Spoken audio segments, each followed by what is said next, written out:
አዲስ አበባን እንደ ስሟ ጽዱና ውብ ማድረግ ያስቻሉ ተግባራትን በቅንጅት በማጠናከር የከተማዋን የቱሪስት ተደራሽነት ልናሳድግ ይገባል ሲል የአዲስ አበባ ከተማ የጽዳት አስተዳደር ኤጀንሲ አስታወቀ። ኤጀንሲው የከተማዋን የጽዳትና ውበት የማረጋገጥ ተልዕኮን ይበልጥ ለማጠናከር የሚያስችል ስልጠናም እየሰጠ ይገኛል። የስልጠና መድረኩን እየተከታተለ የሚገኘው ባልደረባችን ታምሩ ደምሴ ተጨማሪ መረጃዎችን ሊያደርሰን በቀጥታ መስመራችን ነው የሚገኘው። ታምሩ እንደምን ውለሃል? በተለይም ደግሞ እየተሰጠ የሚገኘው ስልጠና ዋና ዋና ነጥቦችና ዓላማው ምንድን ነው? አመሰግናለሁ። እንግዲህ እንደሚታወቀው መዲናችን አዲስ አበባ ከቅርብ ጊዜ ወዲህ በርካታ የልማት ስራዎችን እያከናወነች ትገኛለች። ከነዚህም መካከል ደግሞ በቀዳሚነት የሚጠቀሰው ቀደም ሲል ትወቀስበት የነበረው አስቀያሚ ገጽታዎችን በመቀየር ዛሬ ላይ ለነዋሪዎቿም ብሎም ለጎብኚዎቿ ውብና ምቹ የሆነች ከተማን የመፍጠሩ ሂደት ተጠናክሮ ቀጥሏል። እንግዲህ ይህንን ተልዕኮ በዋናነት ተቀብሎ ደግሞ እያስፈጸመ የሚገኘው የአዲስ አበባ ከተማ የጽዳት አስተዳደር ኤጀንሲ ነው።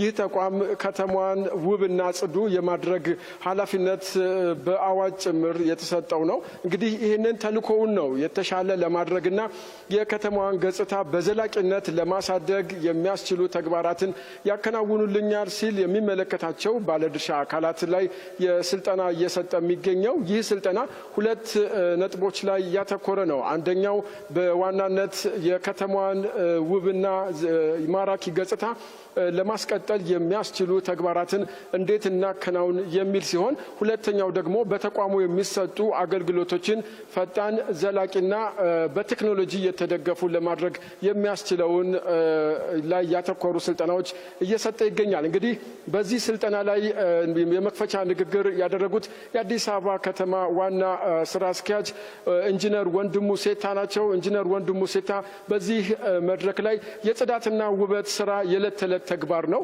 የአንድ ቀን ስራ ብቻ አይደለም። ይህንን ተግባር ደግሞ ከህብረተሰቡ ጋር በማስተሳሰር ልናከናውነው ይገባል። መዲናችን አዲስ አበባ ከዚህ ቀደም የምትታወቅበትን ገጽታ አይደለም ዛሬ ላይ ያላት። ሁሉም ሰው ሊያያትና ሊጎበኛት የሚጓጓላት ከተማን እየፈጠር እንገኛለን። ይህን ተግባር ደግሞ በዋናነት በዘላቂነት ለማስኬድ ዛሬ እዚህ የተሰበሰባቸው አካላት ተግባርና ኃላፊነታችሁ ላቅ ያለ ነው የሚል መልእክት አስተላልፈዋል። እንግዲህ ኢንጂነር በዚሁ መድረክ ላይ አያይዘውም ከቤት የሚወጡ ቆሻሻዎችን በአግባቡ በመለየት ወደ ሀብትነት ልንጠቀምባቸው ይገባል፣ ከዚህም ከሌሎች ዓለማትም ልንማር ይገባል የሚል መልእክትን አስተላልፈዋል። እዚሁ መድረክ ላይ የተገኙት የጽዳት አስተዳደር ዋና ዳይሬክተሩ ደግሞ አቶ ደሳለኝ ደሲሳ ናቸው። እሳቸውም በአገልግሎት አሰጣጥ በኩል የሚስተዋሉ አንዳንድ ክፍተቶችን ማረም ይገባናል፣ ለዚህ ደግሞ ተቋሙ የሚሰጣቸውን አገልግሎቶች በቴክኖሎጂ የማስደገፍ ስራዎችን ልናጠናክር ይገባል የሚል መልእክታቸውን አስተላልፈዋል።